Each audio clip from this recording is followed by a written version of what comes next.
All right, how you doing? This episode we have Coach Holmes, legendary Bloomfield coach, legendary Columbia High School coach. Where else was you at? You was in 2 years at NJIT. NJIT, Mm-hmm. legendary NJIT coach. You can say hello to all my Zero fans out there for him real quick. What's going on, everybody? Honored to honored to Uh, be here. this is I don't like know my about all that. most, I don't know about all that legendary stuff, but anyway. well, definitely legendary to us. I mean, you know, this is like my most anticipated episode, man. I had people inboxing me questions when I told them I was gonna have you on. You know what I'm saying? Really? Yeah. I mean, cause you know what it is, right? Cause you saw I added you at the on Facebook when they were having all these conversations about all the top players in Columbia history, and a lot of people can't even like think back past, like, you got the younger kids who Right. don't know any. Jamil is what, like 30 now, so that's back to 2008, and they don't really know anything past there. And then you got that between 2004 and 2008, and then you got my generation. And as kids, you only can, it only precedes you a couple years. Like, I know I didn't really start going to Columbia games until I was like seventh grade, so I wouldn't know Mm-hmm. anybody past. I mean, besides, I knew Russell's brother and all them from the courts, but when I started watching games, I was like seventh grade, something like that. So I wouldn't know anything before like '96, let's say, right? Okay. Well, I definitely So can go back further. yeah, so you're like, so when people they speak of like people like you, or I mean me, back to the '90s, since '97, or Keith, he's back to '93. So when they say something that's like 20, and and those are the people that actually still watch players after they were gone. Mm-hmm. So for people, like, for everyone else, for any of these people I'm naming to say that these are the top players that they've seen there, is kind of like it brings a lot of credence to the argument. But you by far outdid everybody. So why don't you I'm just go old. ahead and I want you to, I mean, a lot of people, from what Keith was telling me and other people telling me, you was actually pretty good too yourself. You know what I mean? So why don't you kind of I was all like, right, but I'm not in any rankings, that's for sure.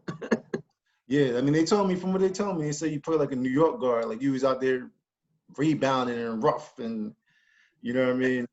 Well, I don't know about rebounding, but yeah, I was tough, man. I was a physically tough guy. I was a throwback, prototypical point guard. I ran the show. I played D. I didn't shoot a lot. I Okay. dished.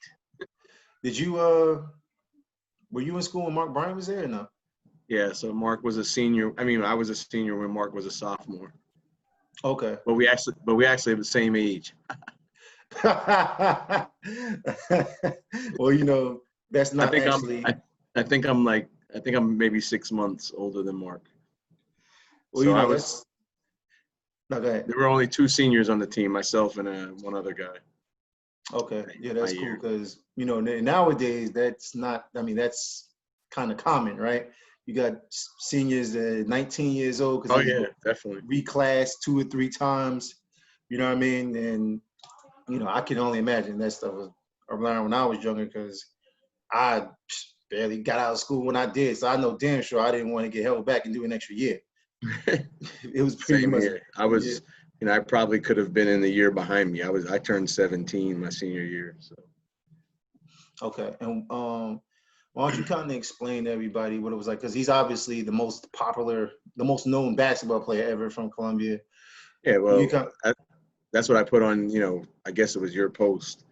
I mm, think Garen had put up, when you're talking best players, you have to talk about the women or the girls.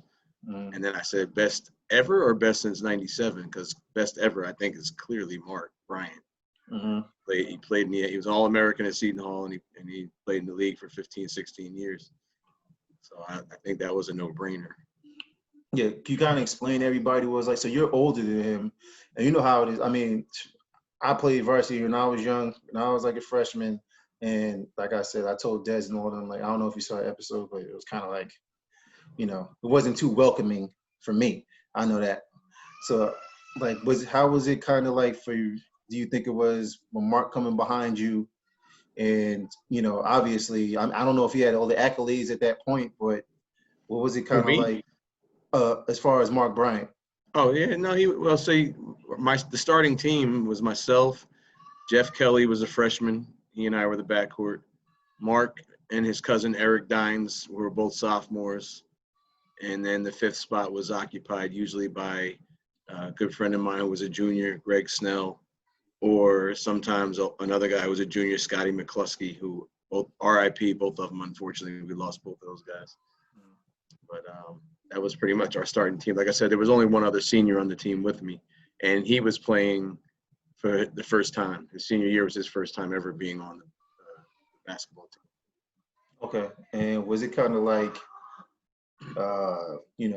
we got this young kid, he's supposed to be good, and, he wasn't, older players were kind of resistant to give up their spot to him, or was it kind of like, well, this guy's damn good, let's just No, go out not at there? all. I don't think so. I mean, for one, we had a new coach that year, my senior year, and I don't think anybody thought like that. We just went out and played, did the best we can, and we knew Mark was a talent. And I want to say at the time, Mark was only about 6'5". He kept growing, out to 6'9". And like I said, we had a freshman guard, Jeff Kelly, who was real good. I mentioned him on your post the other day when I mentioned the three guards. And he went on. Jeff eventually went on to play at East Carolina. Okay. So, And there was another guard, I didn't even know that went to Columbia, Mark Brown, right? yeah. So when you guys are talking rankings, for me, he's the best guard to ever come out of Columbia that I know of. Mark went on to Siena, scored 2,200 points, had just short of 800 assists and over 250 steals. And I remember years ago seeing something that said he was one of only 3 guys at Division I that ever did that had over 2,200 points, or maybe it was over 2,000 points, over 750 assists and 250 steals. One of the other 2 guys was Gary Payton, and I don't remember who the third guy was. And I don't know if anybody's done it since. Do you know what year he graduated from Columbia, or 87. 87? Yeah. So he was with Mark Bryant as well. Mark graduated in 84. 84. Okay, all right. So that's a little bit after you and a little bit after. Mark Brown was a freshman. I don't know if he played varsity, but he was a freshman, I guess, when Mark Bryant was a senior. Okay, yeah, that's cool because he's done a great job over there in Jersey City. He's making noise over there as well. So he had tough shoes to replace. I don't know if you know who he replaced. who did he replace? Or maybe I'm mixing him up with the guy who was before him. Who was before? The guy who was before him was his father. Oh, his father. Okay, that's what it is. Yeah, all right, that's what it is. I'm like, Charles Brown he's a guy that I looked up to. He had over 400 wins at Jersey City, and Mark took over. Yeah, I thought so. I didn't know if that was him, but I knew the name Mark Brown, and that's why I was thinking he played at Columbia, and I was like, damn, that must have been a long time ago. But then when you said that, I'm like, when you just said it right now, it just makes perfect sense. I'm like, okay, yeah. So he got the job like recently, right? Within the last like 8 years or so, right? 10 years? Right, yeah. Okay, yeah. All right, so yeah, I kind of mixed them up. That's my fault. That's okay. Yeah. So when did you get back into coaching at Columbia?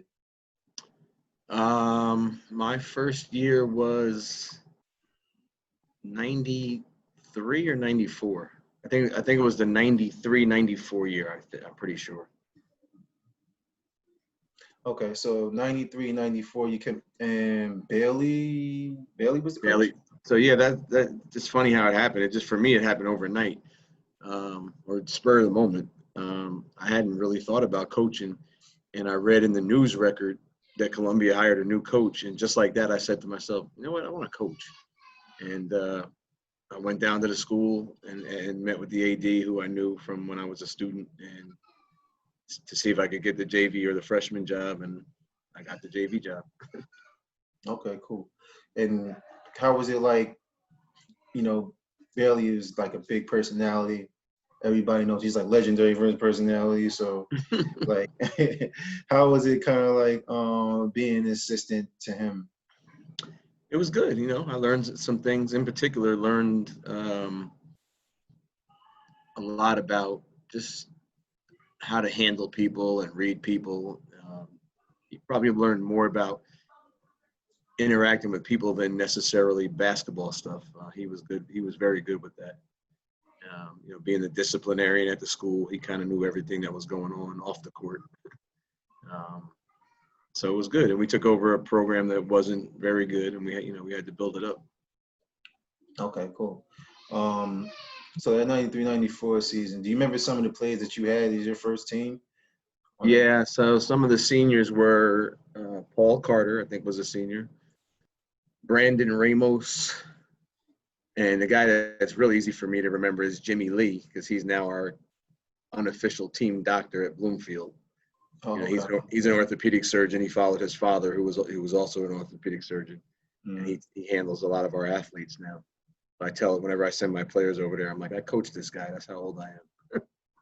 Okay, so you know, I mean, as far as the discussion online was going, I had one of my close friends, Russell Carter, had chimed in, and some of the names that you just named were some of the people that he named as. Well, yeah, that's Paul's younger brother.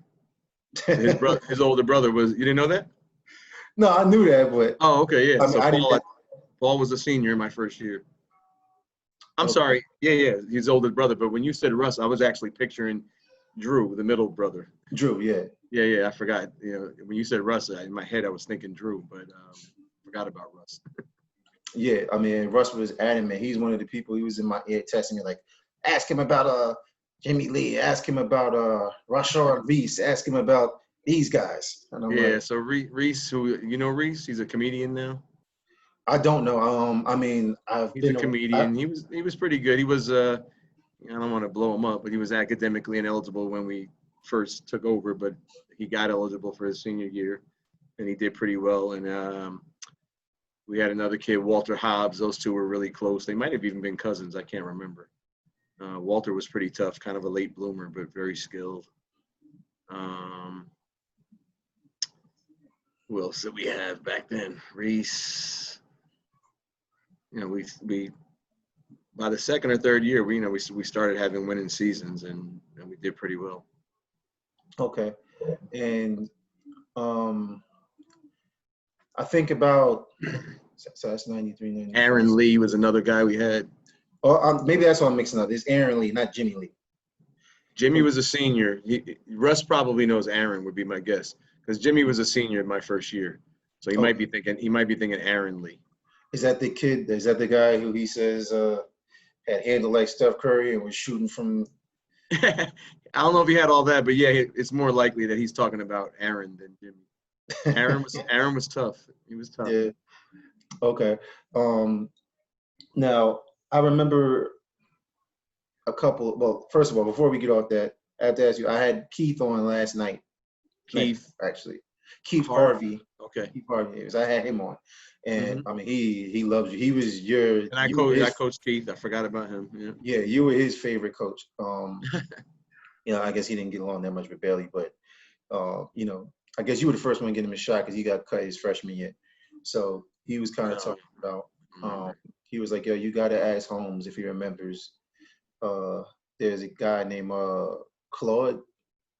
Claude had the potential to be a beast. He was a physical beast, just a big, strong joker. Little unstable up here at times. He told me to ask you about a time in the locker room. Something must have happened. I guess Rashard Reese, or that's his name, was going through a game where he just didn't pass the ball. He looked Claude off. Claude got angry in the middle of, I guess, halftime or something like that. Maybe he like punched him in the face or something crazy like that. I'm not sure I remember that. Yeah, now that you mentioned, I kind of maybe vaguely remember some type of scuffle. I don't know. I remember what I do remember one time was I think we were at East Orange, and I guess we weren't playing well.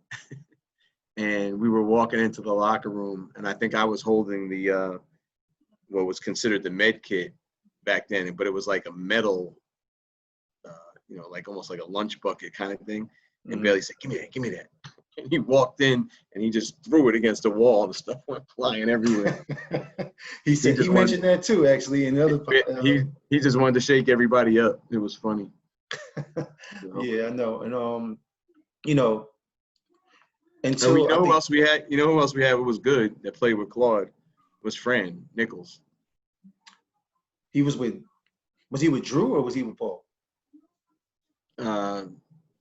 Fran was he wasn't with us the first year, so he came second or third. I don't remember exactly when. He was at Essex Catholic and then he transferred to us. But he and Claude were, I think, the same year. So I'm not Yeah, sure. I know. I always see them together, but I don't know. I know he was in Drew's. He was definitely in Drew's year because I mean I don't know if he was supposed to be or whatever, but he did. He was with Russell's brother, so I remember that. Um, One of the things that everybody was mentioning was, all the like everyone from Desmond to Drew to Keith were talking about Fran. So they said that apparently, so I guess he must have transferred from Essex Catholic, and there was all this hype from this kid coming from Essex Catholic, and he came over and he was just, I guess, like some people naming him in their top three. Yeah, Fran was pretty good. He was tough. He was athletic. Um, I saw on one of those, either one of the podcasts you did or maybe somebody just commented about Phoenix, and I actually think Fran was a little bit better than Phoenix. Oh, really? I think he was headier. I think his IQ was better. But he's not gonna like that I tell you this story. So we were playing Orange in the quarterfinals of the ECT, and I don't think Columbia had ever been to the semifinals. It would have been our first chance in the semis ever. Mm-hmm. And we came back in the last minute. We were behind, and we tied the game. It was under a minute to go, and Fran apparently didn't realize that we tied the game, and he committed an intentional foul. They called him for an intentional foul, and Orange got 2 shots in the ball, and that was it. We lost. That's funny. Keith also mentioned that in the episode with him. Oh yeah. He told me who it was. He said somebody. It was Fran. It was Fran. Every once in a while, I still mess with him about that. And you Sometimes I just look at him and go like this. And you guys end up losing that game? Yeah. It was tied. I don't know for a fact, but I guess they made the 2 free throws, and then maybe we had the foul, and they made those after that. And we were down 4, and we lost. Okay, and you were also part of that team, if I'm not mistaken, part of the coaching staff that beat Seton Hall for the first time in a long time, at least in the Bailey era, I believe, right? Yeah, that's true. They were down a little. Probably they were young. That's when Steve Ricciardi and Ryan Peterson were sophomores, I guess, and starters in the backcourt for them. Mm. And we got a win. And I'm still friends with Steve Ricciardi to this day. He coaches at North Bergen, and actually helped Steve get to NJIT on a scholarship there, and then he ended up transferring to Rutgers North. But he always tells me, he's like, yep, I guess I didn't remember it, but I guess Bailey called a timeout in the last minute where we already had the game sealed. Like he kind of rubbed it in. And he's like, and then he said their coach, Bob Farrell, who's really legendary, said, remember this.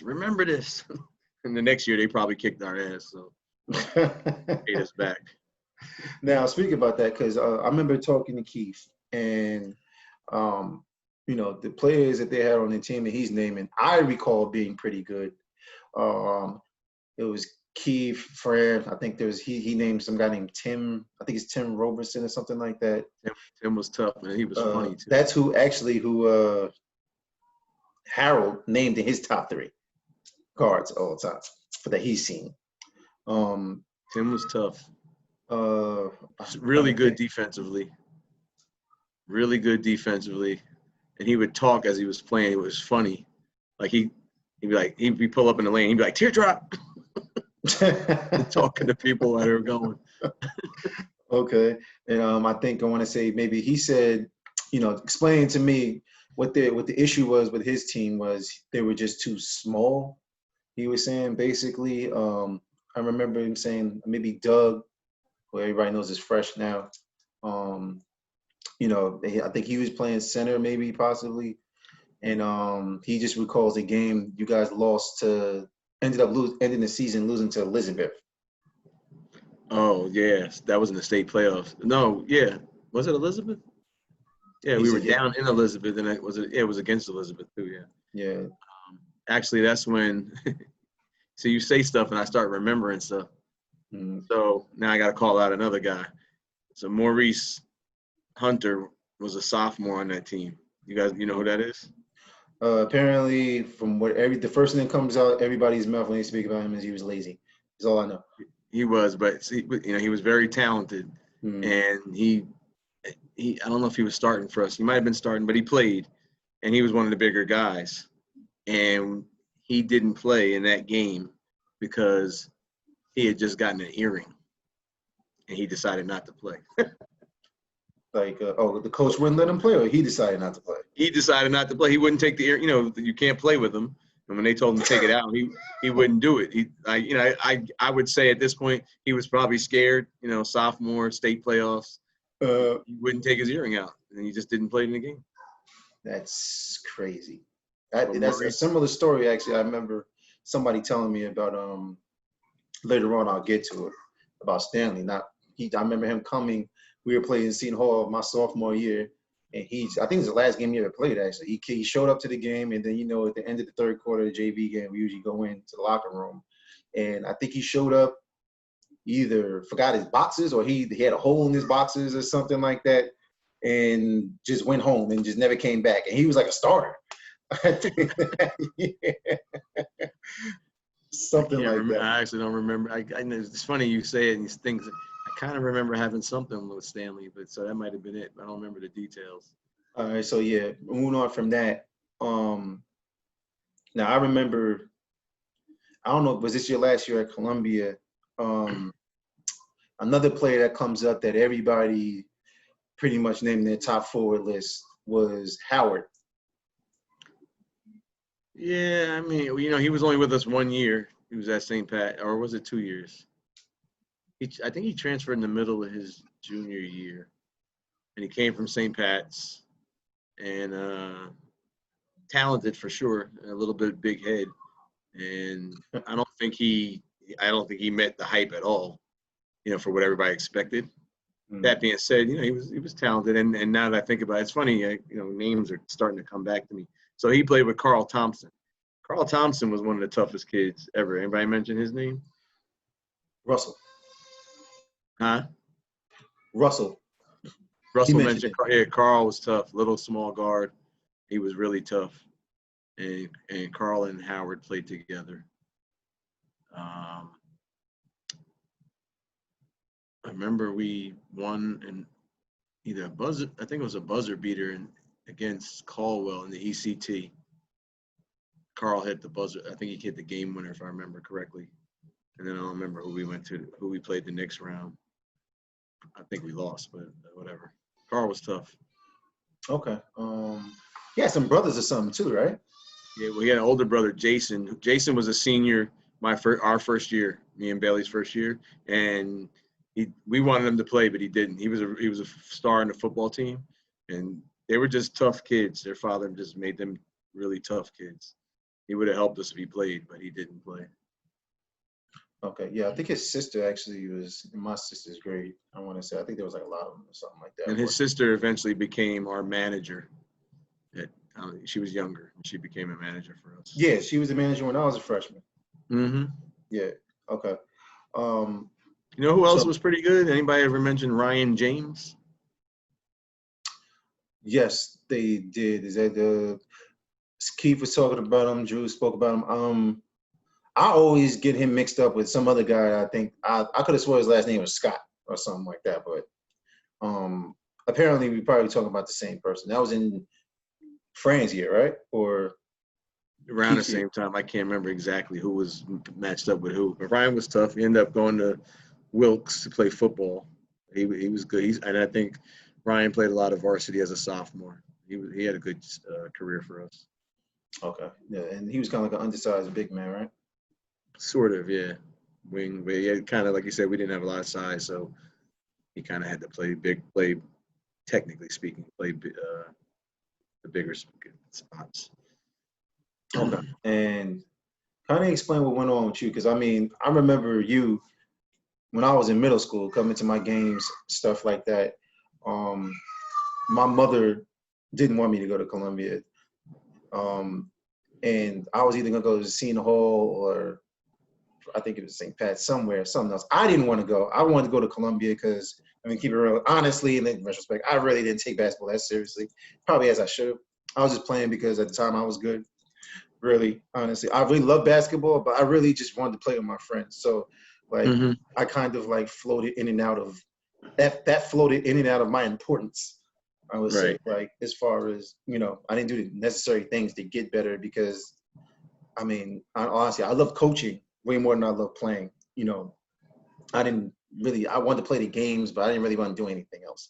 You know, to keep it honest with you, practice and all this other stuff, man, I didn't really want to do it. And that's probably why I didn't get much better. But I remember that year. So I remember you recruiting me hard or telling me, listen, you got to Columbia.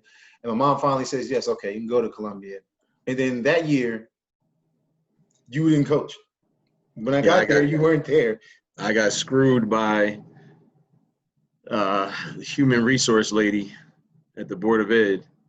So they made me, when you were in 8th grade, I guess, they made me stop coaching in the middle of the season. In the middle of the season? Okay. Middle of the season, they said my substitute certificate had expired. And so it turned, in reality, it actually had been expired for 2 years because when I first got it, it's a 3-year certificate. And that was the first time I was ever doing it. First time I coached. So they kept the original in the Board of Ed office. So I didn't even realize that it expired. And I coached for 2 seasons without anybody saying anything. And then apparently they got some new lady. And in the middle of the season, she says, well, your certificate's expired. You can't coach anymore. And they were going to make me go through the whole process again. And then in order to do that, you probably know, you got to go get fingerprinted. And that takes a long time. Yeah. And so the season was going to be over. And I was really disappointed in the AD, who didn't really seem to step up for me at all. He just went along with it. So, season was over, and next season I just moved on to an assistant job at NJIT. Yeah, and that's when you were a freshman, probably. Yeah, I mean, you kind of seem to like land up, kind of like land cap, right? Yeah, in hindsight, it probably ended up being a good thing. So.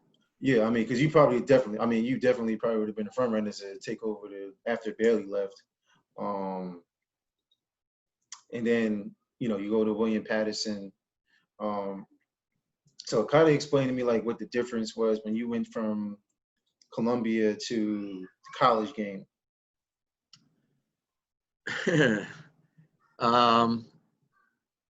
So I went and joined the staff of the coach that I played for at NJIT.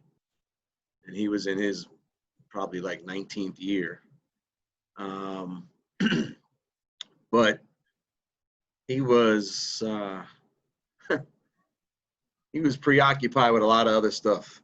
So the first year I was there, and he was like, he was not only the coach, he was the AD. Mm-hmm. And yet he was selling like real estate on the side, and he was like hustling. so he like walk out of practice in the middle of practice on the phone. He did it a lot. And so basically I would take over. I kind of ran the practices a lot. Mm-hmm. And because I remember at the end of the year, going into the next year, I told him, I said, you got to stop walking out of practice. And he got mad. He said, why? I said, because they don't respect you. So I was there for 2 years. He got fired. And then I had to go look for another job when he got fired. And the second year I was at NJIT, we changed conferences and we joined that same conference with Bloomfield. Mm-hmm. So the Bloomfield coach at the time, the first year that I was at NJ, the first the second year I was at NJIT was his first year at Bloomfield. And he saw me on the road all the time recruiting. So when I approached him about I called him about joining his staff, and he said yes right away. He didn't, no interview, nothing. He just told me yes, because he had seen me out hustling. And I always appreciated that. So I joined the staff, and the next year he left. He didn't get fired. He took he took the AD job at Morris County College, which he still has to this day. Mm-hmm. And at first I was like, damn, 2 years in a row, I'm going to be looking for another job. But fortunately for me, they gave me the job at Bloomfield. Yeah, that's real fortunate, man. Because, I was at Columbia, after I left, it was like the opposite. Like, you know what I mean? So I was like, well, what should I do? I was like, well, I'll take a year off. I had a kid and my daughter, then I ended up having my son. And then I really didn't see too much, out there that I actually really would, like to do at the time. Probably reached out to one college coach. I think it was a D2 coach what's the name of that school? They just became it was an all-girls school, I want to say, all-women's school, and it became Georgian Court. What was it? Georgian Court. Georgian Court, that's it. Yeah, they're I in our remember reaching out to that coach and telling him, and he was kind of like, okay, and then something. I remember him asking me, he was like, well, I don't really need a coach. I was just going to volunteer. But he was like, we can look into it if, you're willing to, do some administrative stuff, because that's really what he needed at the time, I guess. Like, he just needed an assistant coach to take care of the paperwork and things like that. And I was actually going to do that. But my wife ended up getting pregnant again. And then, that was pretty much it. Yeah, I get it. You know what I mean? So, but yeah, that's how I ended up. I mean, looking at you, like, because, and then Bloomfield ended up, if I'm not mistaken, right, a couple of years being one of the best D2 teams in the country. Am I wrong? Yeah, I would say our third year, we could say we were one of the better teams. And then ever since, we've always been pretty much in contention. We've finished first place in our conference regular season 11 times in the last 15 years. And we've won 7 conference tournament championships, been to the NCAAs 8 times, 3 Sweet 16s, and 1 Elite 8. So that's what I tell recruits. I say, we're one of the better D2 teams in the East region over the last decade. Definitely. That's for sure. I definitely know that. And you had some players come through there. I remember Andre Dadney, especially. Yeah, Dre was special. Yeah, he was. Did he end up playing? He played for you all 4 years? Mm-hmm. Scored when he finished, he was the all-time leading scorer, 2,300 plus points. Wow, now he's number 2. Who's number 1? Gage Day. Gage scored 2,500. Gage is now my assistant. Cool. Gage played in the D League for a minute, and then 3 years in Australia. Okay. I'm surprised, but I guess you're sort of detached a little bit. If people from the area know Gage, because over the last few years he's destroyed the Pro-Am in East Orange and the Jersey Shore League. He averages over 40. Really? Yeah. There's a big saying now. I mean, it's over. He's pretty much retired after, I guess, last year, or really 2 years ago. But where's he from? He's from Newark. He played at St. Mary's Elizabeth. And everybody in the the famous saying at the East Orange Pro-Am was, "Who got Gage?" Come up the court. Who got Gage?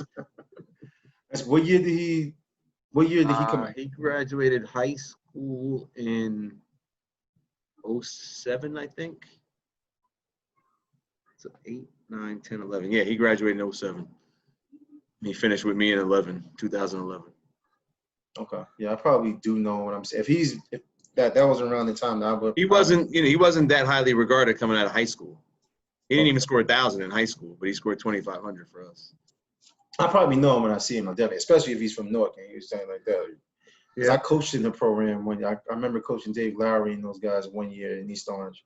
at the Pro-Am for, you know, and I just remember coaching like when the rules are different, like one thing I can say is like, you know, they play NBA rules. So like when there's more time, like, cause I could have, we probably went under 500, but it's really hard when the time is that long. It's like I could have swore we probably every game that we did lose, we probably were up at least 20 at one point, and then we end up losing by like 10, 15 points. Yeah, it's a long game, 12-minute quarters. Yeah, 12-minute quarters is ridiculous, man. That shit is like it's hard to keep everybody engaged, and you know, for that type of, you know, I definitely salute to anybody, you know, all the coaches that, you know, coaching the upper level, you know what I mean? Because it's definitely not easy, you know. Yeah. But so from your perspective, right? Speaking in Columbia, now after you started coaching at Bloomfield, I saw you games, so you still saw a lot of players. Yeah. Probably even up until now, right? Of course.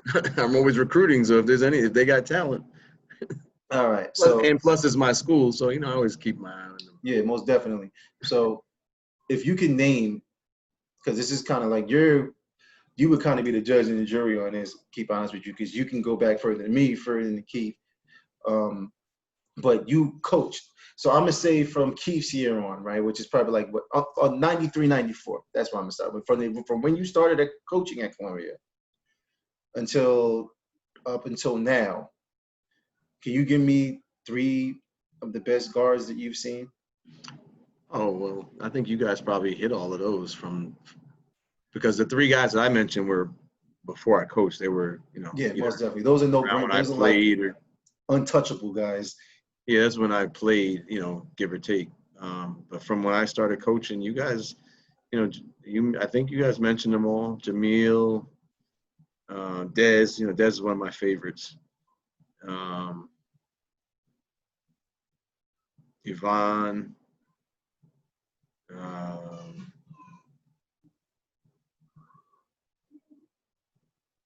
sure I'm probably going to end up missing somebody that I should.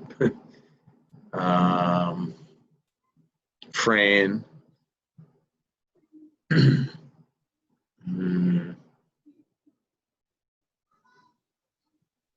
That's 4 already, right? Yeah. I don't really want to rank them, but you know, those 4 guys are tough, and there's a few others, I guess. I'll tell you this though, there's a guy there now that might go by a lot, if not everybody. Is that the kid that just transferred in? No, he's a sophomore. He started last year as a freshman. He's the coach's son. Oh, Jalen Robinson. Okay. Jalen Robinson is nice. Yeah.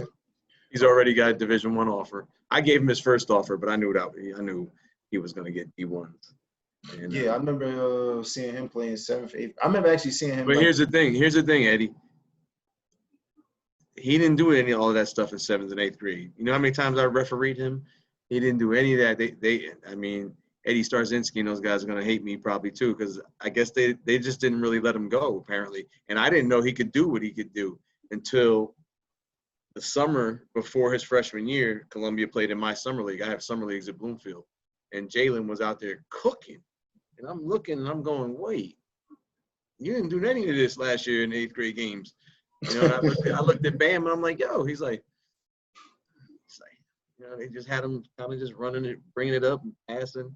And I mean, he's nice.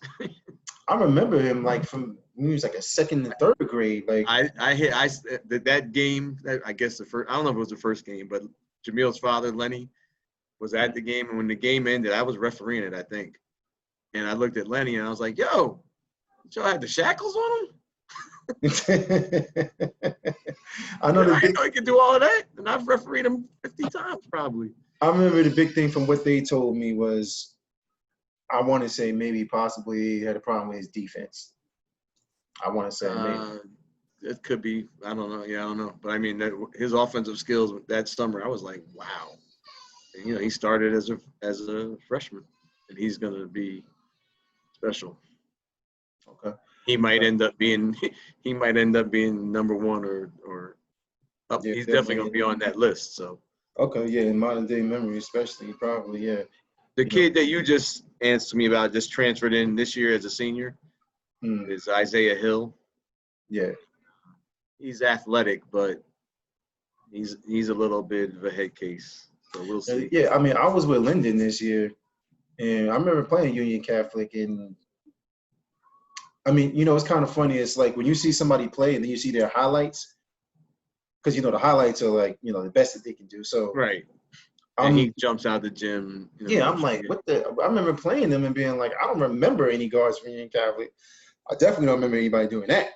Right, because he's not, he's just as good. He's a good athlete, but mentally he's not that tough. So we'll Okay. see. He's still going to help them. I mean, Mm-hmm. he's another kid that's got a couple Division I offers. He's definitely a Division I athlete. So, but I saw them last week out at the fall league in Montclair, and he was struggling. They had to basically get him out to hold on to the game. Wow. Okay. Well, I mean, And while we're on the sub, forever, every year, there's always a lot of talent in Maplewood South Orange that doesn't come to Columbia. yeah, exactly. So you're familiar with Mark Armstrong? No. He's at St. Peter's Prep. He's from South Orange. He just got a Kansas offer. Really? And he's just a junior. Junior. So 2 years ago, his 8th grade year, I refereed the semifinal game, Maplewood versus South Orange. He had to have at least 45. He was just cooking. And when the game ended, Cam was in the stands, but he had already left. I texted him. I said, "You getting him?" He said, "Nah, he's going to St. Peter's Prep." Then I texted the St. Peter's Prep coach. I said, "Yo, this kid is special." And he started asking me, he's like, "Coach, you think he's good enough to play varsity as a freshman?" I said, "Yeah." Trust me. So was he like a combo guard or? Well, for high school, no, I'd say he's a natural 2. At the next level, he might have to be a little bit more of a 1. But he's got an offer from Stanford. He's got Kansas. He's got a bunch of others. So. Okay. And let me ask you a question, right? So you're probably the perfect person to even answer this because you get a lot of talent, right? Even like, do you think that's the biggest? I mean, because even when I was coaching there, right? When I coached there, we had a couple of top 12 teams. We were ranked 3 out of the 4 years I coached there, right? And when I played there, we were ranked 1 year. That was Dez's year with Kev Martin and all these guys. I forgot about Kevin. I'm friends with him on Facebook. I was trying to think about big guys. I thought you might, in case you asked me that, I forgot all about Kevin. I'm gonna get to that too. Trust me, we're not done. Yeah. So, what do you think it is, though? It's kind of like it kind of seems like. Is it because we don't get the best players really from Maplewood South Orange, or is it that's always been the case, and it's not changed. It's probably more so now, and it's not just Maplewood South Orange; it's everywhere. But like I live in West Orange, and Damon, Damon Cowens. Nah, anybody that's younger right now, probably 2016 and up, 17. I've been kind of. No, I'm talking about the coach at West Orange. Oh, taller black gentleman. Yeah, Damon.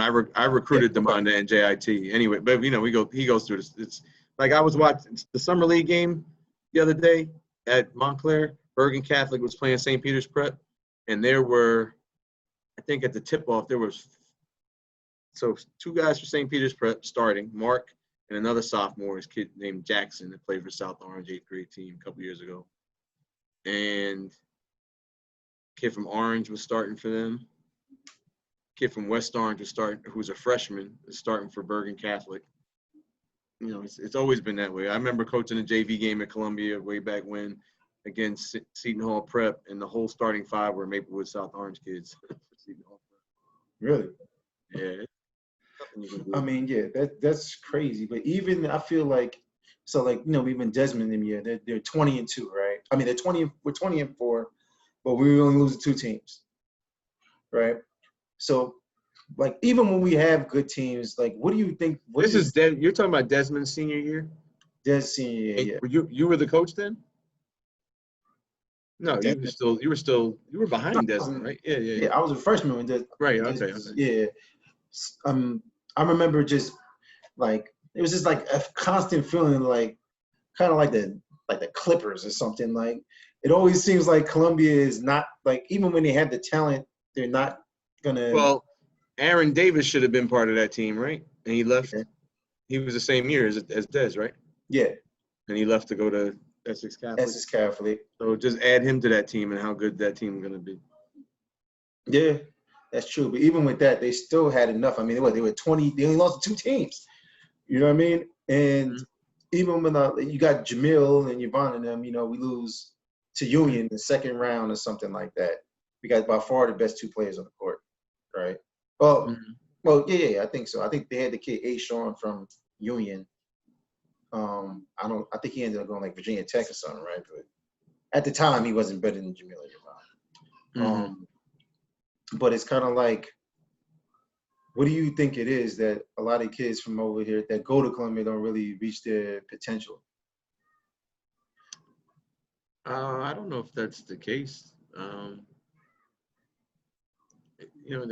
People are always looking for something better, or they think they're better than they are. Each individual case is different. Some kid, it happens all over the place. Some kids, they go to Roselle Catholic or St. Anthony's, and I could tell them right away, you ain't never going to play there.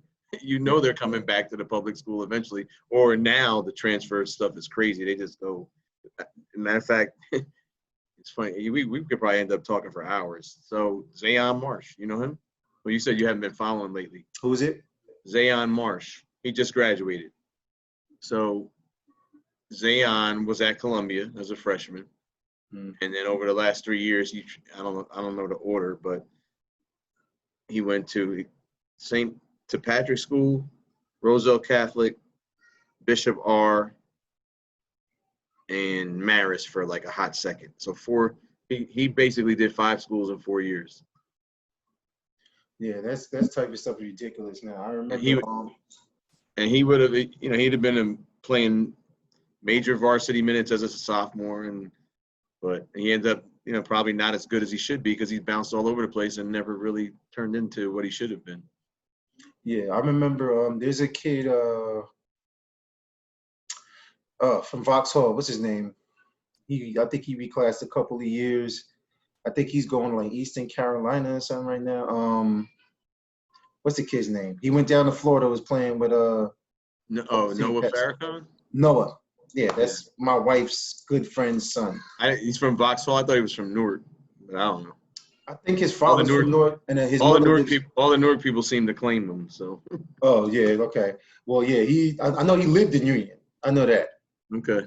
Oh, in Vauxhall, but what I mean, I remember like a coach texted. There was a coach from I think it was Lafayette or Monroe, one of them coaches in Louisiana somewhere. It was one of those small D1s. He texted me. He's like, "Hey, do you know this kid from your area?" And I'm like, my wife's, friends with his mother. And then they're like, well, he's not getting what they thought he would get as far as looks, man. You think you could talk to him and, come on. I'm like, bro, I don't know this kid. Like, I know him, but I don't know. I know his mother, but I'm pretty sure she gets that all day. So you're not going to get nothing from me. Like, what I'm saying? Yeah, when he came from Montverde, right? Yeah. I think, yeah, when he first came up, everybody thought he was more high major, and then he ended up, like you said. I mean, but how do you feel about that? How do you feel about reclassifying and all that stuff? Like, do you think it's common now? I don't even really think about it. Reclassing and post-grad year, Yeah. Like I've got a senior on my team this year who did a post-grad year, and now he's in his 5th year of college, so he's 24. Yeah, like, because I remember when I was in high school, man, it was either you was going JUCO or you wasn't going nowhere at all if you didn't feel like there was, or maybe like for the elite players, it was like St. Benedict's. Yeah. Or, everybody does it now, middle school, a lot of them are doing it in middle school because I don't think you can do it in high school unless you go to a prep type program or something. But if you can't do it at a public school. Yeah, you can't do it at Columbia, but you can do it like, at St. Benedict's or like Huntington Prep and right, all the other stuff. But they're like different though, right? I mean, they're not even like, because honestly, then you got these schools that AAU teams is popping up as schools now, Yeah, that's right? correct. That's been for the last 10 years or so. There are a lot of post grad teams that's basically what they are. 19-year-old AAU teams. They're It's not crazy. really Like, they're not doing anything academically. They're just playing basketball. yeah, I remember there's this school. I remember this. I think each one teach one turned Uh, into a school. I think you're talking about Ian's program, which is Yeah. now like their third name. They're Covenant College Prep is what they're called. I think Okay. that was him. Yeah, I think he started out as, I think it was Central Jersey, each one teach one. Yeah. CJE. Yeah, I think that was him. I actually ended up. Yeah, Jude. One of They my operate now out of the Neptune, out of the Hoop the Group, hoop group. out of their. They're not affiliate. They operate out of that facility. Yeah, that's Yeah, that was him. They were CJEO TO, and yeah, then they were Coastal, and now they're Covenant College Prep. okay. Yeah, I mean that's crazy because it's like you got AAU teams turning into schools. You got. I remember the first one of his kind. Everybody was kind of hating on, but now they seem like the more saner ones, like Nia Prep. I remember when they first came out. You know, and I'm trying to think, maybe Monmouth something, Monmouth Prep. Oh, it was Ocean. Ocean. There you That's go. where Dave Lowry went there. Yeah, Ocean. that's what I'm talking about. Yeah, and Apex Academy. So the guy that was involved with those, his name is Rich Markucci. Now he has Olympus Prep down in South Jersey that they opened 2 years ago. I was just down Okay. there the other day. Olympus has like, I don't know, 4 different teams. Although ironically, this year he got very few Jersey kids, and last year he had a lot of Jersey kids. But now he brought in a lot of out of state and a few internationals. So who knows what he's doing? Okay. Now, as far as go back to Columbia, right? Who are the best big men that you've seen come out of there from the time you started coaching? Oh, again, from the time I started coaching, wow. So obviously Kevin might be, I gotta think, he might be the best. He was on my list. I don't know. Nobody else put him on their list. Everybody had John and John Howard. Arthur? John Arthur, yeah. See, John was a good player. I'm not, my surprise isn't for that. It's just like, do you really consider him a big man? You know, what was he, John, about 6'4" maybe? Yeah, he was like 6. He played the 4 or 5 for us. Yeah, Columbia he did, right. So, but I think in college he was probably more like a 3-man. Did you recruit John? No. Okay. He ended up with Montclair State, I think, right? Yeah, but he was definitely like, I mean, I thought about it. You know, yeah, John had some talent. I don't remember the specifics. I know I thought about it a little bit, but I didn't actually go after him. okay. So you got Kev.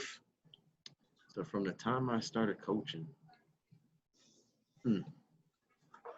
well, you know, if you're classifying big guys as big guys just because they played it, Claude was, again, he was pretty tough. Okay.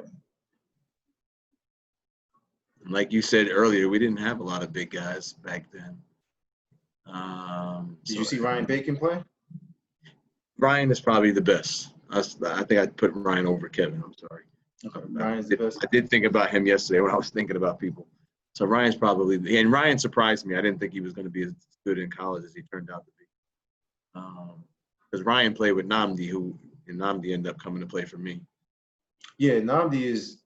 You made my honorable mention top 3. That Namdi, and actually there was another Namdi that was behind him, a year behind him, that was kind of tough too. He was kind of like a small. He didn't have the handle Namdi had, but he played like the same role, like a tough player. He was like the lead scorer for Ryan Bacon's team, I think, if I'm not mistaken. I don't know if I remember that. You talking about the other Namdi, not the one that I got? Not the other, yeah, another Namdi Ike, or is Namdi? Isn't that, wasn't he a guard? Kind of did it? You said he didn't have handle. I remember He another was a guard. guard size, but he played. He was like unstoppable on the boards, but he was like 6'1". Oh, okay. I might be confusing him. What's the other guard's name? I think I saw him on your post, but his Facebook name is not his real name. I think I saw him commenting. I can't remember his name. And I think he played around the same time with those guys. He was pretty tough.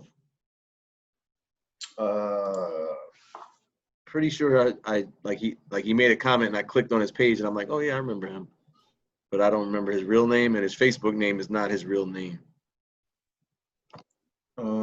His Facebook name might say like CA something like that. Eggman? I don't know if that's it. I'd have to go on your page and try to find it. Yeah. But I remember him being tough, but I don't think he had any grades. Yeah, I think that was actually the problem. Do you remember the most disappointed you were in a player? Like someone you thought was going to be really good and ended up not being as good. From Columbia? Yeah.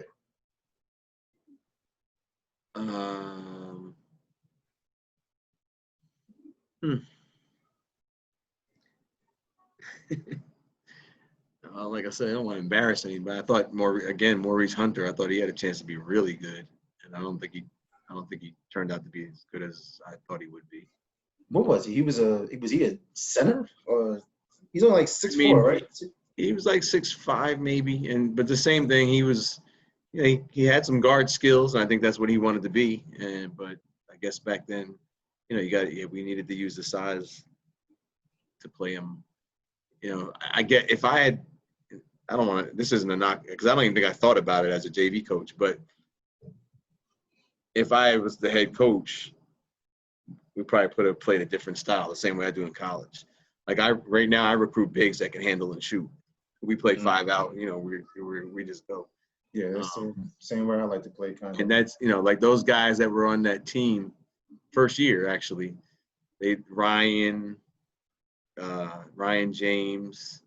And Rashawn Reese and Paul Carter and those guys, we played in the Christmas tournament at Del Barton, and Bailey got sick or something, and he couldn't come to the game, and I coached the game, and we won, and we scored like 85 points or something when we were averaging like 50. And they always bring that up. They're like, oh man, you should have been the coach. I'm like, hey. I mean, I get that a lot. Like, what do you think that? Because a lot of people. Like I said, Keith, Fran, they all speak like highly of you. What you think that you did differently from Bailey that they appreciated? I just think Bailey was a little, I guess more old school and structured. I encourage guys to use what they have. Like a guy like Maurice, I'd have used him on the perimeter because he had those kind of skills. I mean, guarded by a big, slow guy, we would have used it. For me, basketball is a simple game. Just shot selection and decision making. Do what you do, but you better end up with a good decision and a good shot. You take a bad shot, it's a good chance you're coming to sit next to me. So. No, I feel the same way. Definitely, man. So. Could you give me is there a story that you could tell me about a Columbia practice? Like when I say Columbia, something happened in Columbia practice. What's the first thing that pops in your head? Or just if it's not something in particular, was it something that was like reoccurring, or like what was it about like something that everybody else wouldn't remember because it wasn't in the game? Gotta remember, we're going back over 20 years.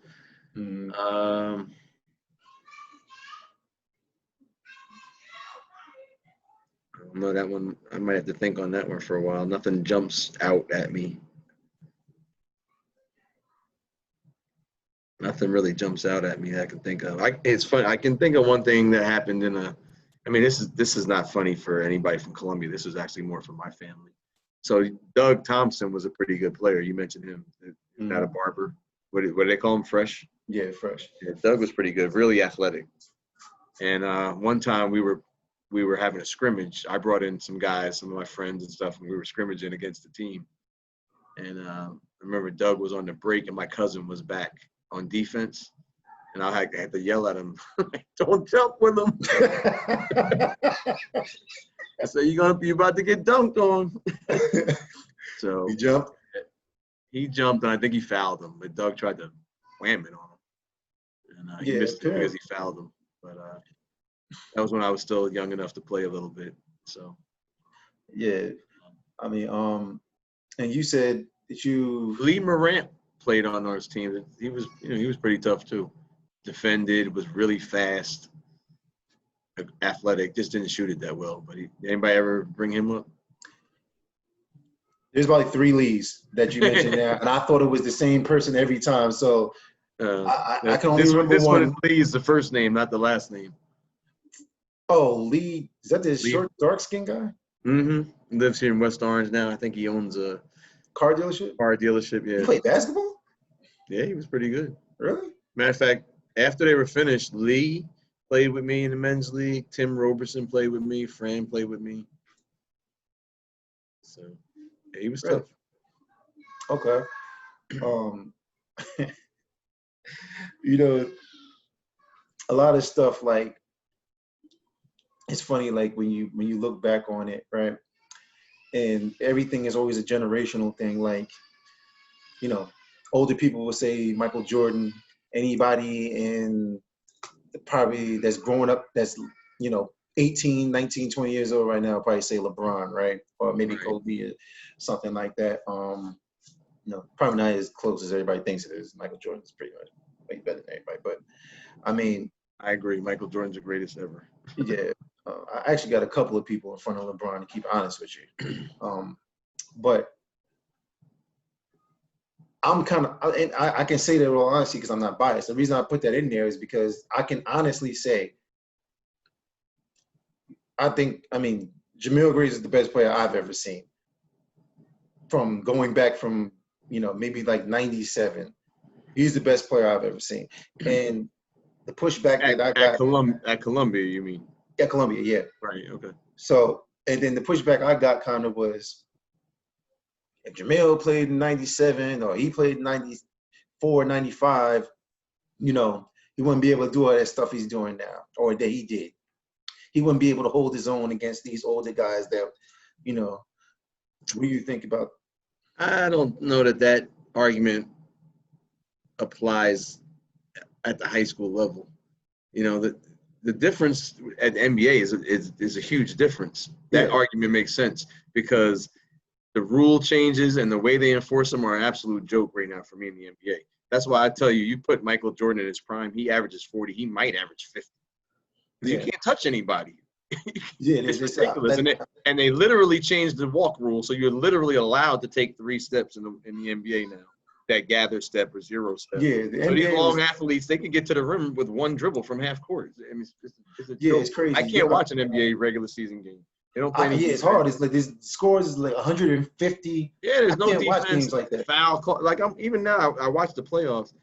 Like the plays that they review and they call them flagrants. I'm like, that's barely even a foul, much less a flagrant foul. What are you talking about? And you can kind of see, right? Like when you get older, as it's kind of like the nuances and stuff like that. As the 2020 player evolves, you start to see these 7-foot guards, right? So on paper, you're like, come on, man. You got a 7-foot guy like Giannis who can take 2 steps from half court, dunk on you and then his numbers are going to be off the chart because you can't touch anybody, right? And then, but you kind of see what I see like during the playoffs. You kind of, they play zone, which I hate in the NBA. But it changes, right? Because guys start playing some defense. Yeah, and I'll give you the perfect example. Russell Westbrook. He runs up all them stats and stuff in the regular season, and he's never going to win a championship. He can't. I had looked it up recently because I went from my naked eye because I only watched come playoff time, and I'm like, this guy's terrible in the fourth quarter in playoff games. And I looked it up, and his career fourth quarter stats in playoffs are he shoots 35% from the field, 27% from 3, and he has like a 1.6 assist to turnover ratio.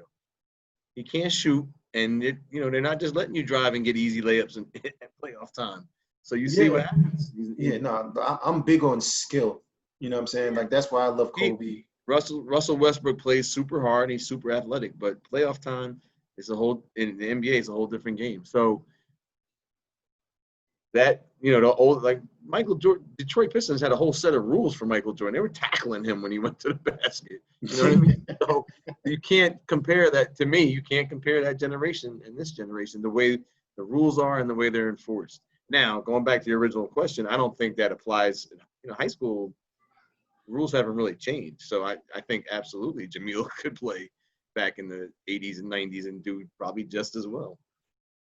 You know, would you I put don't in? think there's a significant difference in the way high school is played. I mean, there is a difference if you could fast forward to right now. Jamil's, we said 30. How old is Jamil? Probably like 29, 30, yeah.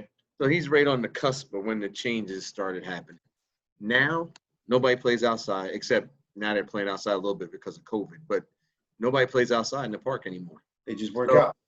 so when you're growing up playing in the park, first thing you got to do is earn your way on the court with the older dudes, right? And you're playing against older guys, stronger guys, bigger guys, whatever. You got to earn your keep to get on the court. And the courts on Valley Street, that was the spot going all the way back to the 70s. You know, dudes were coming there from Newark, East Orange. Everybody came there to make.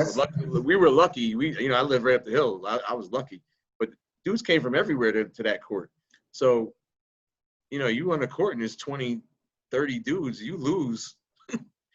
If you want to play again, you're waiting at least an hour, if not more. That's how it was when I was growing up. And that none of that stuff exists anymore.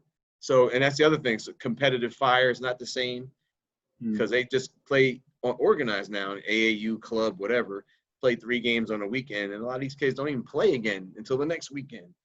And the AAU team might practice once a week or something.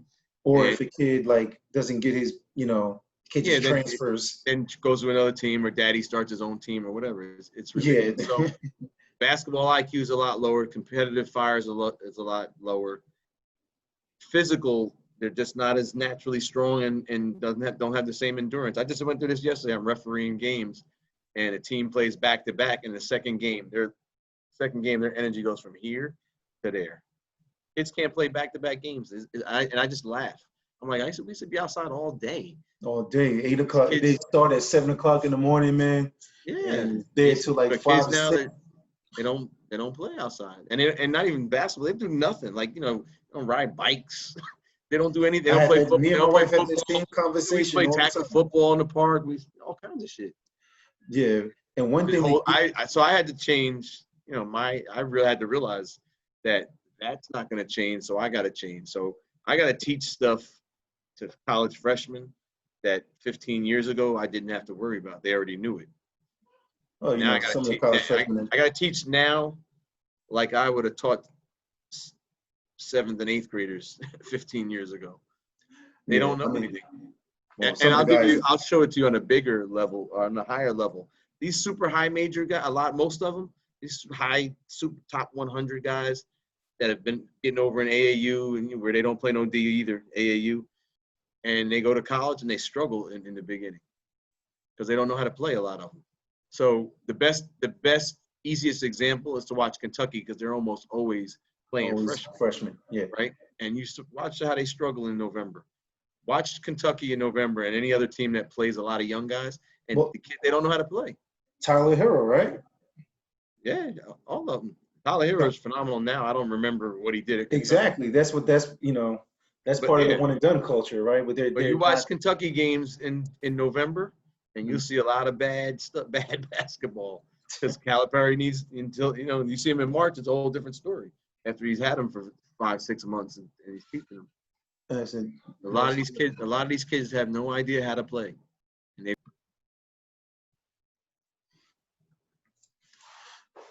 but yeah, seeking that on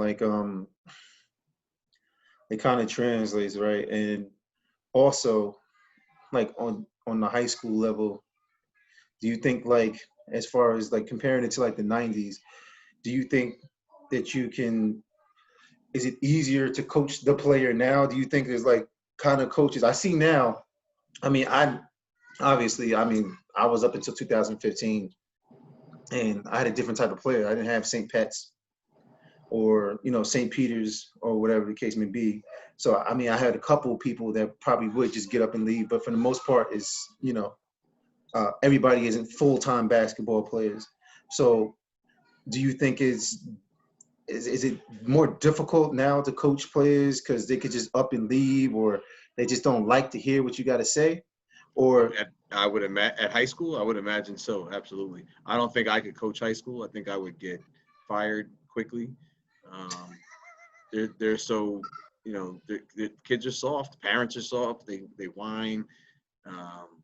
parents would be complaining about me being too tough, and like you said, you're tough on a kid, and who knows, either maybe he transfers, maybe the parent starts calling the AD, oh, he's this, that, and the other thing.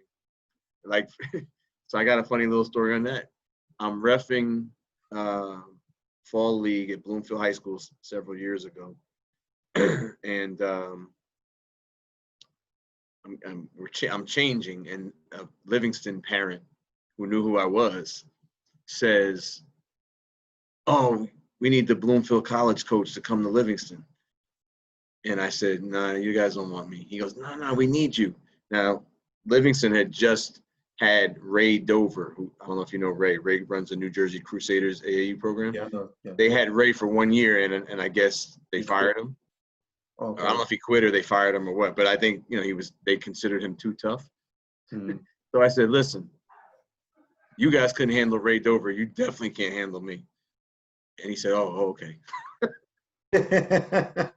I'm not playing all that soft and stuff, and especially at Livingston. That I don't know if it was the same year, but Gage, who I mentioned that plays for me, Gage trains kids. Mm. So I don't know if it was the same year, but again, I'm at Bloomfield getting ready to ref this game, and this kid was a sophomore and he was good, and he should have been their starting point guard. And they're getting ready to play. Trying to remember his name. His last name is Cohen. I can't think of his first name. But I looked at him. I'm like, "You're not playing?" And he said, "No. The parents were like, I don't know, juniors and the seniors or whatever." And I was like, I said, "If I'm coaching, the best kids are playing." You know what I mean? Even though it's fall league, but so what? The best kids should play. And the parents over there were like, "Nah, we're the juniors and seniors are gonna play." Okay. I mean, yeah, the top, like, what I mean? Like, that doesn't happen everywhere though, bro. Like, I was at Linden and I was shocked. Dre Ha's the coach over there. Mm-hmm. And he was actually making fun of me, right? Because I'm over doing what? He was actually making fun of me. When you were coaching against him, or you were with him? I'm with him. I was with Linden last year. Right. And, he would just laugh at me about certain stuff because I'm like, "Yo, oh no, we can't do that, right?" And then he's looking at me. He's like, "Yo, this ain't Columbia, bro." Yeah, exactly. Exactly. And remember who he was assistant for. Yeah, exactly. Like, Phil, you know what I mean? That's why I recruited Linden a lot. I want people that can handle me. I know. So I took a lot of Phil Colicchio's kids. They can handle Phil and they can handle me. I try very hard to find kids that play for tough coaches. When they don't play for tough coaches, and if I like the kid, then I got to wonder, all right. And I ask them, and they'll never say no, but I'm like, what are you going to do if I yell at you? You going to shrink? You going to run home and call daddy or whatever? Yeah. So I was reffing a game up in Kushner, and there's summer and fall leagues going on, and they use Kushner Academy as one of the places in Livingston. A couple of weeks ago, I was reffing a game, and oh my God, these kids were so soft. And sadly, the only brother on the court for either team, like every whistle, he looked at his father. These kids were like 8th or 9th grade. Every whistle, he's looking at his daddy. And finally, I had to say, I was like, "Yo, listen, man, daddy can't help you. Either you're going to play or not." And that's me as a ref. Yeah, and you recruited Max too, right? Yeah, unfortunately, Max is another guy that didn't do too well academically. So yeah, I mean, I know he's doing his thing now with other stuff, but yeah, that's Max good. was definitely a player. He was a hard worker. Yeah, he was another tough kid. Undersized. I mean, he couldn't really shoot it that well, but he was tough. Yeah, I mean, my whole thing when I was coaching was kind of like, and when it came to colleges, big schools for kids and things like that, right? I have my own opinions about what a kid can do, but I don't want to be, I have a hard time being the person to tell them that they can't do. Like when somebody comes to me and they're like, "Listen, man, I'm D1 player." I'm like, "Listen, what do you want to do? I want to play D1. I want to do this." They all think that. A lot of high school coaches have that problem. So, I have my own thoughts. I'll tell them what I think you are right now, but I don't want to tell you, because I'm honestly, to be completely honest with you, 100%. I was with Coach Hill, and they wanted Jamil and Yvonne to go to, where they only wanted to go? Somewhere. Rutgers North, maybe? Or something like that. And I'm just like, who wanted them to go there? Either the assistant coach or like they were something like that, because at the time they didn't have any D1 offers. Assistant coach at Columbia? Yeah. Okay. And he's like, yeah, man, just get off your high horse and go to Columbia, man. I mean, go to Rutgers Newark, it's better than nothing, you don't have to pay like me. He's Now still gonna make. but I recruited Jamil. I offered Jamil. I was there when you did it. Yeah, I was in the office. It was Okay. you let us actually practice at your facility, and then in the office afterwards, you had him and Yvonne. And I So wait, believe was that the same? I think I think you guys only practiced at my facility once. it So was what? once I had to run that practice. So Coach Hill couldn't be you there. said Mr. Hill, Coach Hill, uh, older white Floyd. gentleman. Floyd? Is that his son? Floyd? No, no, Coach Hill, the head coach. Okay, but was that the same team that had the kid Floyd? Yeah, they had that. Yeah, he was on that team. Yeah. So Floyd, I remember I'm watching the practice from up in my office, and Floyd, like you guys running sprints, Floyd was almost walking. And then like the next whatever he was an underclassman, I guess, and I remember like his father reached out to me when he was a senior, and I was like, had to be nice about it, but in my head I'm like, got to be kidding me, right? And I watched the practice here last year. Dude was walking when they were running suicides. I'm like, you can't be serious. And I was speaking to somebody yesterday, as a matter of fact. You remember Justin Martin? He was with Max. That might be the kid I'm talking about. That I thought was with Namdi and them. Yeah, as a matter of fact, he did talk. What's his Facebook name? Yeah, his Facebook name is like Void D or Just D or. That's what I'm talking. That's what I'm talking about. Yeah, yeah. Now I put him. He was honorable. Yeah, he was tough, but he's the one I said he was tough, but also I don't think he had any grades. So. Oh no, he admitted that he not only didn't have any grades, he didn't want to. He actually ended up going to. He went to JUCO in Pennsylvania, and yeah, I liked him. He could play. He was really good, man. Like he was next to Jamil, the best point guard I've seen there. Yeah, you might be right. Yeah, I mean, he could go. And he was it just he had no interest in doing any type of work. So what I mean, and he wasn't even lying about it. Like what I mean, he even came back. He was going to play for Jersey City, and then he just didn't. I guess I don't think school was his thing. He just didn't feel like Yeah, it's unfortunate, but whatever. Yeah, that was tough, but yeah, he was a real good player, man. Like I said, I was just blessed to come into the team that I did. You know what I mean? But yeah, no, I definitely appreciate you coming on, though, man. I appreciate you inviting me. This was awesome. Yeah, I mean, obviously my core of people that would see it is all Columbia people. That's why I usually keep it mostly Columbia, but I know you so much more than that because now I got a high D2 coach on, so no, I gotta let you go about everything. You know what I mean? There's a lot of, hopefully I can have you on again, man, because there's a lot of other stuff I kind of want to ask you on, but I don't want to go 4 hours. I know you got stuff to do and everything, but yeah, anytime I'll come back.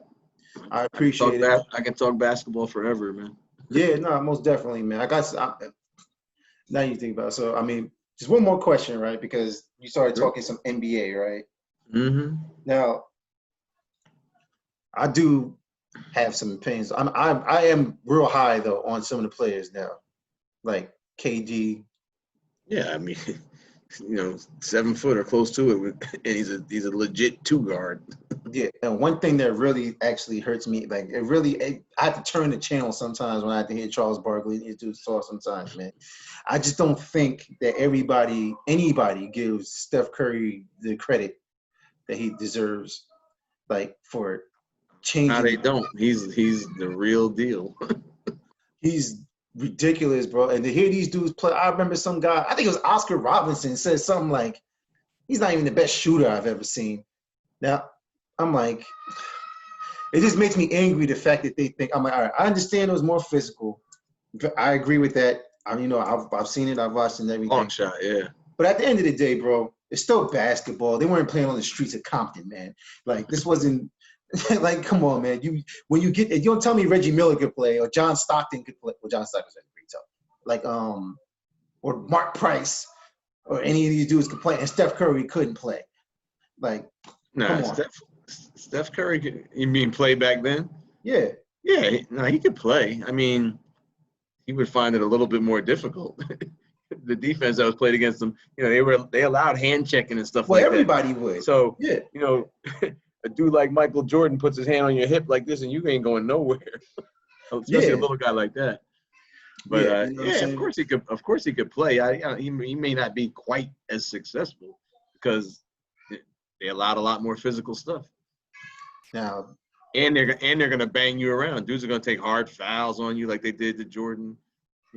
Do you think the level of basketball is like, because it's kind of hard to say now because of the physicality, but like, because I'm one of those guys. Like when I would coach, I would I played. You saw me coach. Like I had a lot of football players in there, and a lot of because physicality can sometimes, if another player on the other team isn't up to the physicality, it can negate his skill.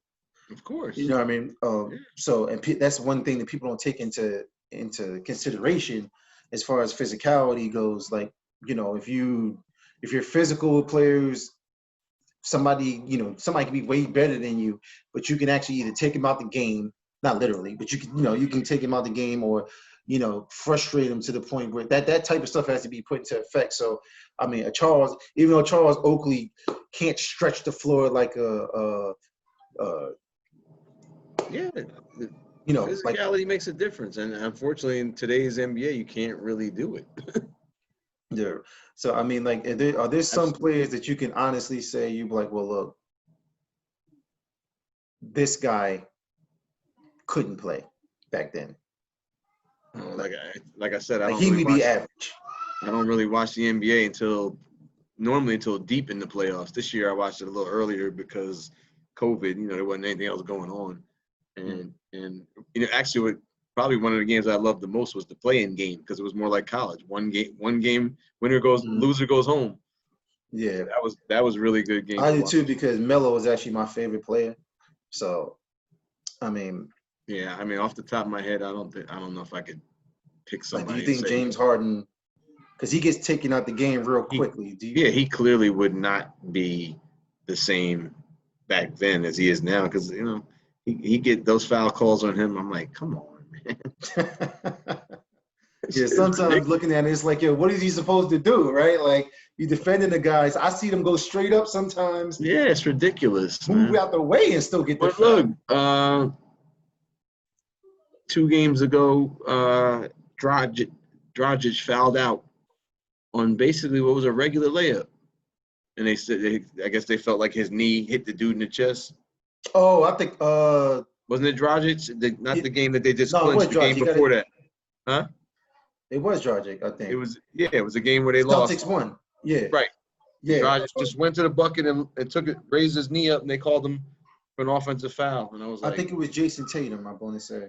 I don't know who took it, but yeah, I know what you're saying. I want to get your really? This is a regular layup. Yeah, that's what I'm saying. Put your knee up. Yeah. Anyway, but this NBA stuff is crazy. Yeah, man. That's crazy, and that's kind of a part. What you talk about as far as. Let me ask you your opinion on this. The play when AD hurt his ankle. Remember it? Not this game. Against Denver. Against Denver. Yeah. Do you remember the play? Did you watch the replay? I'm trying to remember. I know he hurt his ankle. I remember it was more towards the. The question I have is, I don't think he landed on the guy's foot. I don't think he touched Millsap's foot. When he shot the ball, Millsap turned around and started walking towards the basket. I think AD just landed and twisted his ankle. Oh, you mean when he shot and he landed on his foot? Yeah, but I don't think he did. You watch the replay. It doesn't look like he lands on his foot at all to me. You even hear Reggie Miller say it. He's like, oh, wait a minute. He didn't hit his foot. And I'm like, yeah, that's not a foul. Yeah, no. I mean, when I was growing, listen, I missed half of my junior year. I don't even remember this because the same play, except dude came under me when I was shooting a jump shot. They called me for the foul. I don't even remember that because I was screaming in pain, rolling around. I rolled over the guy with the ball, apparently, on the floor. You know what I mean? So, I mean, that type of stuff, they didn't even call a foul on that. Like, I don't think that was a foul when I was growing up. But now, you can't. No, that's what I'm saying. Now they'll actually call it a flagrant sometimes when they review it because I guess, what's his name? Kawhi Leonard. Huh? Kawhi Leonard. Yeah, it was Zaza. Yeah, wasn't it Zaza that did that? Yeah, and then now so now they reviewed the plays to see if they think the guy did it on purpose. I'm like, come on. Yeah, that type of stuff, you know.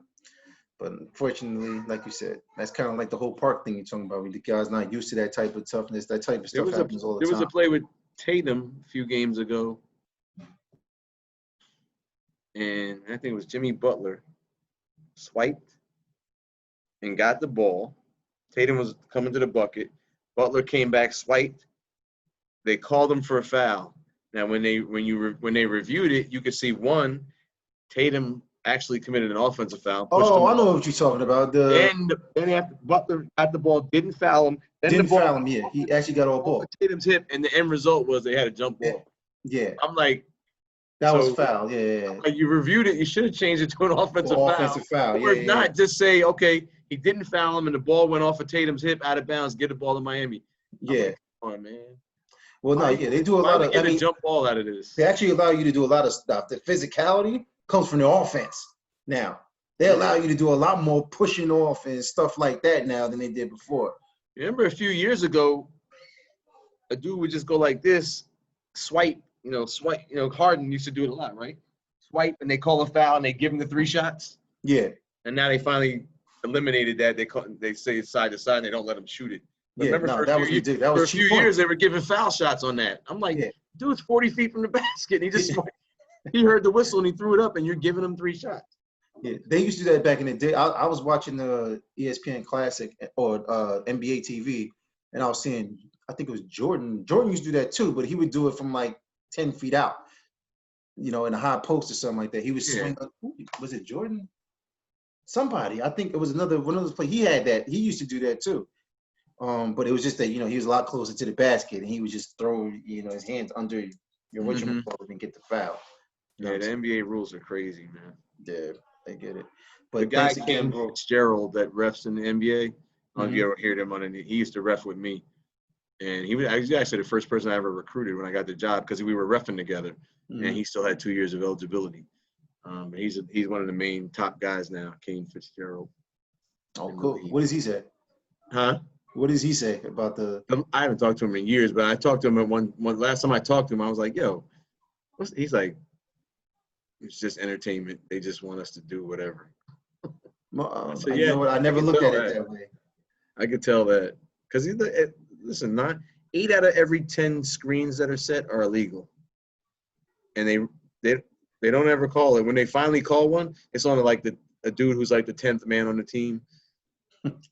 They don't. It's like you watch it almost every screen that's set. Nobody actually stops and gets set. These dudes are pivoting, swinging, sometimes even grabbing. I'm like, well, a lot of this stuff now depends on how, what the end result is of the player. If the player hits the ground, or if, like, you know what I'm saying, then they call it. But every game I'm shaking. 2 games ago, I think LeBron got fouled on the drive, but he was well outside like the 3-point line. And they allowed him to take 2 more steps and get to the layup, and they counted it. LeBron actually didn't get called for a lot of stuff I thought were charges, honestly. Yeah, I mean, there's no doubt the superstars get the benefit of. That's ridiculous.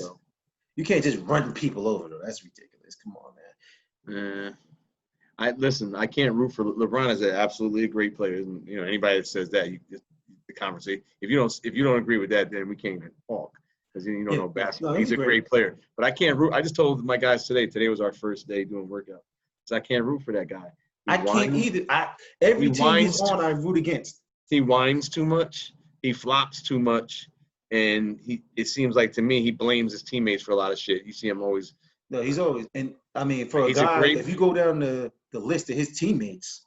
Yeah, but he's a great player, and he's even greater off the court with stuff exactly. He's doing. His philanthropy. Yeah, but I just can't root for him. I can't root for him on the court. Me neither. And honestly, it's other people that make me hate him or dislike him as a player, right? If he does something that's a 5, it's 11. I think AD was the best player in this series, honestly.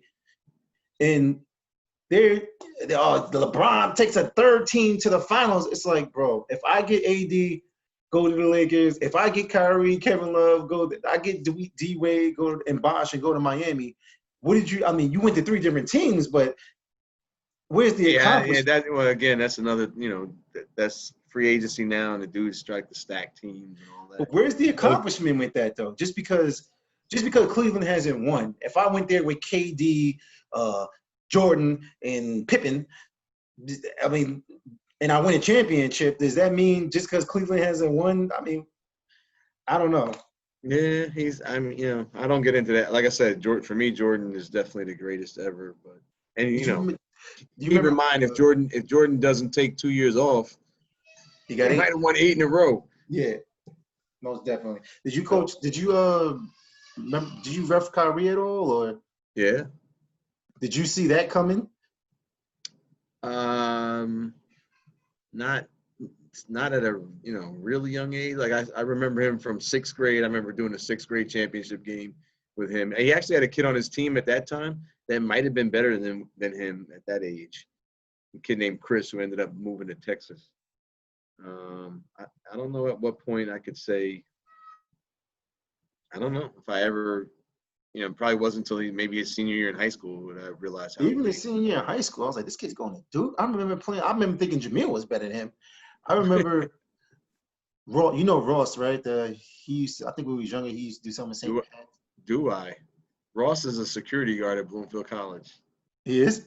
Mm-hmm. Okay, I never knew what that guy did. I thought I don't You know. you want to know something funny? Neither do I to this day. When I was coaching, I tell people that all the time. I'd be walking with like my assistant. I'm like, you see that dude over there? He's in a security booth. I'm like, this dude has been in the basketball world supposedly since I was, 25 years, and I don't know what he does. And like his thing is supposedly he gets players. I'm like, damn. Well, if you really get that, like, why don't you hit me up? You working right here on my campus? Why don't you let me know you got some players? But he's never ever approached me about players. I remember when I was at Columbia, he was always trying to get kids to go to St. Pat's. Yeah, he was trying to get me to go to St. Pat's. I remember Yeah, that. exactly. And that's why. So back then I didn't really like him because he's one of those dudes. Like he was probably involved with getting Howard to go there. Yeah, I mean, so he tells me like he's like, yo, when this kid he's gonna go to NBA and be one of the greatest scorers of all time because of his ability to hang in the air. I just looked at him. I was like, I mean, because actually, keep it honest with you, he said a lot of shit before that. Right, right. You know what I'm saying? So I'm just thinking, I'm like, if you leave what they fucking just said about this kid, and then his first year with Duke, I'm like, yo, wait the fuck, I must be, I don't know. Maybe that's why I can't ever get to college because maybe I can't evaluate talent because what I saw wasn't that. Yeah, sometimes it's hit or miss. I think I'm pretty good at it, but I got some. Like I just said, I didn't think Ryan Bacon was going to be as good as he was, or I didn't even try to recruit Ryan. Yeah, Sometimes. I kind of knew Ryan was because he had guard skills kind of as not 3-man skills, but he can take advantage of a big man, and he was kind of a smaller big man. But I didn't think that he would play the 5 in college. I don't think because I thought he was just too short. I think he was like Nah, 6'6". yeah, I don't know if he But did. I don't he ended know. up doing it. He ended up playing well. So whatever. Yeah, exactly.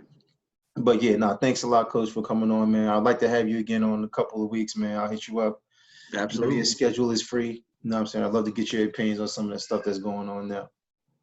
Sure. Anytime. All right. Thanks a lot, man. All right, Ed. Thanks. All right. Have a good night. Take it easy.